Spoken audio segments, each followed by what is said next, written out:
காசியில் அன்னபூரணி தாயாரிடமிருந்து சிவபெருமான் தமது பிச்சை பாத்திரம் நிரம்பும் அளவு உணவை பெற்றதும் அஷ்டய திருதியை அன்றுதான். ஒருமுறை கண்ணனை காண வேண்டும் என்று அவரது சிறு வயது நண்பரான குசேலர் விரும்பினார். ஏழ்மையில் வாடிய குசேலர் ஒரு பிடி அவளை தன் கிழிந்த மேலாடையில் முடித்துக்கொண்டு கண்ணனை காண ஆவலுடன் சென்றார். போகும் வழியெல்லாம் தன் ஏழ்மை நிலைக்கு நல்ல வழி காட்டும்படி கண்ணனிடம் கேட்க வேண்டும் என்று நினைத்து கொண்டே சென்றார். ஆனால் கண்ணனை கண்டதும் அவருக்கு உதவி கேட்க மனம் வரவில்லை.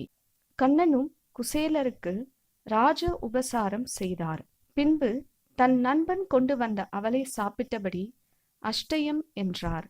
உடனே குசேலரின் குடிசை மாளிகை ஆனது. குசேலர்